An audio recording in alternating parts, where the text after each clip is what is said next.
The first edition of Plus Sports on Plus TV Africa in the year 2022.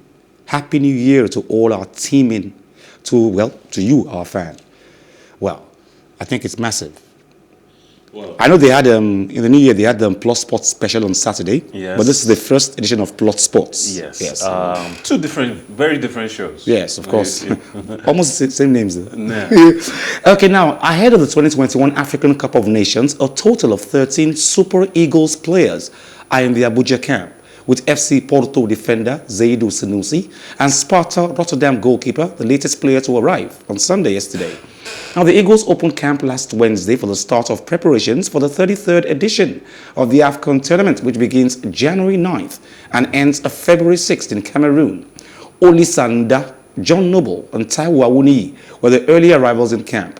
Cyprus-based goalkeeper Francis Uzoho, Chidera Ejoke, and CSKA Moscow Alliance Sports Chidozie Awazian. Daniel Akpeyi, who plays straight for Kaizer Chiefs in South Africa, and Amirius Sadiq Umar all arrived in camp in Abuja on Saturday, to a total of players to 10 in camp. Henry Onyekuru, Peter Olayinka, and Moses Simon joined up with the team on New Year's Day as the number rises. Players based in England are expected to report to camp on January 3rd. The players are Alex Iwobi, Kelechi Iheanacho, Wilfred Ndidi, William Troost Ekong, Oluwasemilogo Ajayi, Frank Onyeka, and Joe Aribo. Other players still expected in camp are Kenneth Omeruo, Olaoluwa Aina, Jamilu Collins, Tyrone Ebuehi, Kelechi Nwakali, Hamed Musa, Samuel Chukwueze, Moses Simon, and Odion Higalo. The team will depart for Garoua, Cameroon on January 6th, 6 days before their opening group game against seven-time champions Egypt. You were saying, just before the program resumed, that Victor Osimhen's talk about he will not be there, he might not be there, okay, today he's going to be there, tomorrow he's not going to be there, is a distraction. Yes. We've heard them announce 3 different times that he's part of the group. It's even still shocking to the media in Europe. Sports journalists are still bringing it up, still reporting it as though it was novel news. And at this point, it's not. The player wants to play. The national team wants to have him. The doctors in Naples don't think he's ready. The team in Napoli probably don't want him to go. And yet, he is going, and they've been going back and forth on this issue. I think they've tried to negotiate behind the scenes, but there's no negotiations on offer because he's obviously the best striker in the squad. No doubt. And shall we say Kelechi Iheanacho just hasn't lived up to expectations while playing for Nigeria. He's good in Europe, he's good in England. It's bad enough that Kelechi is not doing not doing as well as we expect him to in the Super Eagles. However, this talk about Osimhen might just dampen his spirits a little bit more. Yes, he's not doing well. This is like rubbing salt on the wound for him. Yes, at the very least, you're distracting the rest of the other strikers who have been called up. Yes. Because their understanding is that they are placeholders for a player who is not fit, and yes, his shadow will extend over all of them in the squad. You can imagine a commentator talking on TV yesterday, and it was saying about, yes, these strikers are going to come for Nigeria. They are very, very good, but we won't have Osimhen. It's not fair. On the other players, it's not fair. It even tells... Even the analysts are not making it fair. The fact is, this Osimhen story is probably the reason why Dennis from Watford was called up so late. The reason why he's going to stay with Watford throughout the competition. Because the decision wasn't made early enough as to whether to leave out Osimhen and call up someone else who was clearly in form, scoring game after game, and now they have to leave him out for a striker who wants to play. But my question is, aside from being fit or not fit, the question around that, playing in Africa is so demanding. The heat, the pace of the game, the aggression of the players is very physical. And he hit his face on the back of the head of Milan Skriniar.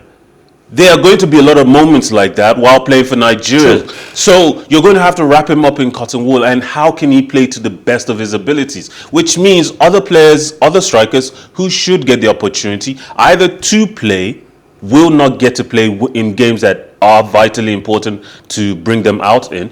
And if they do play, they have to be looking over their shoulders. Oh, I'm not the preferred choice. Osimhen is. It's just not fair. It's not fair. Okay, now let's look at, let's analyze quickly our chances against Egypt. Now, I'm a big fan of consistency. I believe when you play together as a team, it doesn't matter if you have brand names, it doesn't matter if you play in big clubs, if you play together consistently, you can beat any team. Yes. And 8 players from the Egyptian national team, the Pharaohs of Egypt, are from Al Ahly. All 8. You know, if you have 8 players from one team and they play together week in, week out, the tendency of breaking them down is hard. Yes, it is. What I don't understand is how, till now, we haven't found a better way of bringing unity across our international. How do you bring unity when you bring athletes? somebody from CSKA Moscow, one from Lister, one from this and that? Yes, but you know, we only have a very few period when we have 2-3 players playing the same team. You know what? When we talk about international breaks, I don't mind an international break where the manager just says, you know what, let's go off for team building exercises, no matches. Because it is more important for these players to gain perspective of each other. Whether you're striker, as a midfielder, you have to always worry. As a playmaker, you have to always worry. Does my striker prefer to come deep to collect the ball? Or does he prefer to hang on the shoulders of the last man? If I have not played enough times to read the body language of this striker, I'm going to make errant passes to him that he's not in a good position. And it's funny. It might not seem like a big deal, but it's those misplaced passes that can lead to quick transition counterattacks that can lead to goals against your team. Now, Eguavoin said, before we go to the next story, Eguavoin said that he's going to go back to Super Eagles' traditional style of play, the wing play. Those days, we remember Amokachi on the wings, Finidi George on the wings, Amunike on the wings, you know, and they come at you on the wings and it's scary when they come at you. They played against Italy, USA 94, and Arrigo Sacchi's only answer to their coming at you is take care of those 2 wingers, Amokachi and Amunike, and they were both out in 5 minutes, and they won that game 2-1. And so, going back to wing play, does he actually have the wingers of the quality of the Finidis, the Amunikes we had those days? Obviously, no, he doesn't. Iwobi, for example, isn't of the quality of those greats. No. And even in this era, let's say our standards are dumbed down, even of this era, Iwobi isn't a standard that is expected. He's not starting every game for his club. He has to start most games for his national team, but that just tells you how limited our options are. He wants to spread the play to the wing. Fine, no problem. You can make do with all kinds of... He has the Chukwuezes of this world. He has the Aribos of this world. Even if you don't have pacey wingers, if you control play in midfield and you stretch the pitch, you bombard the other team. Like when you look at Manchester City, they play a virtual triangle. Even the wing backs tuck in to create a centre back who's at the point of the triangle. Like a diamond kind of play. And the midfielders are given license to go forward, thereby creating a 4 or 5 overlap on a back 4. And in those situations, it doesn't matter if your wingers are quick or not.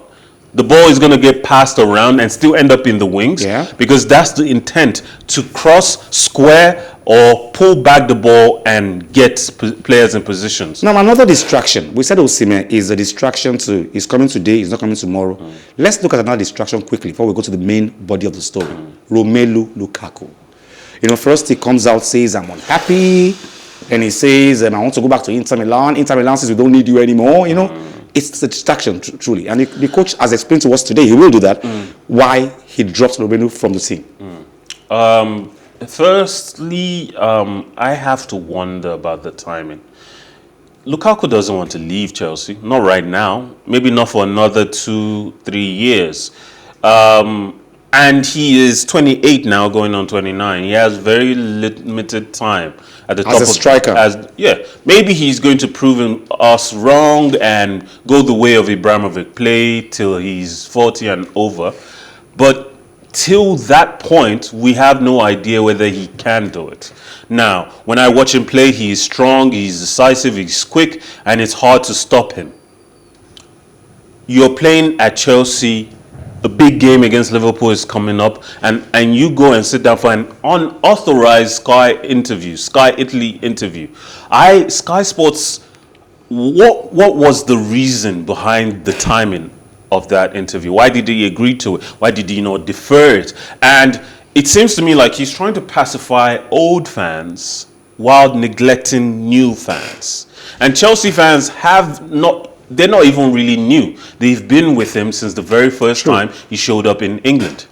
And now you're saying the best fans in the world are in Italy. They are Inter Milan. Those same fans, they showed their ire at you when you left. You need to concentrate, and this is still your first season. Why are you complaining about tactics that still are being figured out when your place in the team hasn't been consistent due to injury, due to illness? Get some games under your feet. You're just like 2 games back now. Get some games under your feet. Play the next 10 games. Get to the end of the season and have a conversation. Eventually, with time, the coach has his tactics. He knows what he wants to play. You as a player have to adapt to what your coach wants. Yes. So if Romelu says, I don't like my coach's tactic, what does that? Okay, you want to instill your own tactic on the team.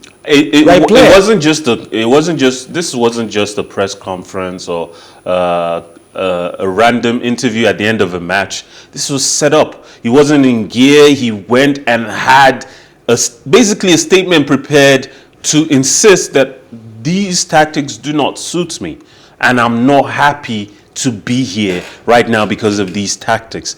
And I want to go back to Italy with no clarity on timeline. Just leaving it up there at some point when I'm still at the peak of my powers. At 32, your powers may already be waned. True. So can Chelsea even rely on you for 4 years? Or are you going to look at your ability at 30 and go, my powers are waning, this might be the time to quickly Chelsea leave? a stepping stone, sir? Yes. And why should you are still going to go back to Italy? Why should Chelsea be a stepping stone at this point in your career? This is the time most players get their last big contract. You start negotiating for it. Chelsea have already forked over almost £100 million for you. This is the time to get your contract up as high as 300k. And those are probably the numbers in his contract. We don't know. So why are you bringing this up at such a delicate time just before a potential title deciding match? Let's look at the match itself.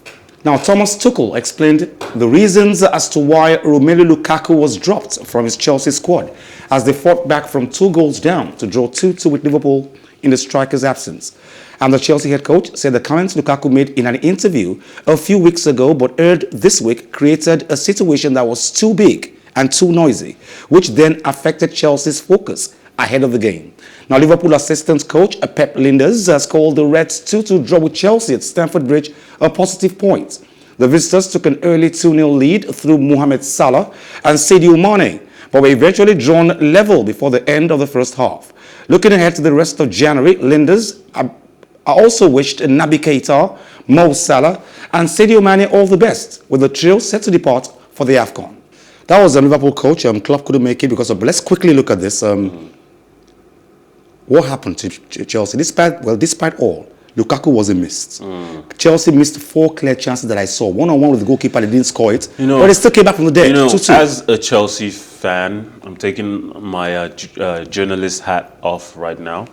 As biased as I am, it feels like every time Chelsea play an important game like this, especially against Liverpool, who press high, who pressure you within the first 15 minutes to get a goal and keep on top of your neck throughout the game, it feels like it's the stupid, silly mistakes that leads to concessions of goals. 9 minutes Sadio Mane, and that goal shouldn't have been scored. Every time we've played them in the last 2 seasons, we've mostly dominated them. We've pressured them. Within the first 20 minutes of the game, they could not get a handle. They could not retain possession. The pressure right throughout the game from Chelsea was consistently high. If we played like that against Manchester City the last time, Chelsea would have won. True that. Now, Man United manager Ralph Rangnick says he's desperate to keep veteran striker Edinson Cavani during the transfer window. The forward has started just 3 Premier League matches this season, but Rangnick says he has value to the team and praised his exceptional work ethic. He also says he's keen to keep hold of midfielder Donny van de Beek, who had just 66 minutes of Premier League game time. Rangnick's team face Wolves on Monday, that's tonight, at Old Trafford, and believes Cristiano Ronaldo is fit enough to play a third game in just over a week. Why, this is a man who has his head on his neck. He says, well, despite the fact that the man is old and everything, I want to stick to Edison Cavani. I need him. I like his work ethics. Yes, Cavani is definitely a better choice than Greenwood. You need that level of experience at Manchester United. True. You could go with Greenwood if you were an Arsenal. You can't with if you're Manchester United. And the fact is, Ronaldo can't play every game. He wants to, and he very well could force himself to do so. But you need the alternative type of striker that is Edison Cavani. That he has the energy, the natural instincts, that from time he has always been a striker that wants to pressure and push from the front. Ronaldo is doing it now, but you know, no one should be expecting Ronaldo to do that. The workload should be on the rest of the team, while Ronaldo should be taking a seat back and utilizing his abilities at the most efficient and effective moments in the game. Cavani can provide an option whereby if the game needs a different type of element to come on and change something, or to even start the game with that high pressure, high energy ability, then Cavani is a good choice. Okay, now before we go on the show, Dan Evans proved to be unlikely hero for Britain in Group C of the ATP Cup yesterday when he won 2 matches, including the crucial doubles rubber with Jamie Murray to guide them to a 2-1 victory over Germany. Evans powered past Jan-Leonard Struff 6-1, 6-2 to give Britain the lead before world number 3 Alexander Zverev restored purity with a 7-6, 2-6-1 win over the up-and-coming Cameron Norrie. In Group B, world number 7 Matteo Berrettini was beaten on his return from injury as Italy slumped to a 2-1 loss to Australia, who were without James Duckworth after he was forced to pull out with a hip problem.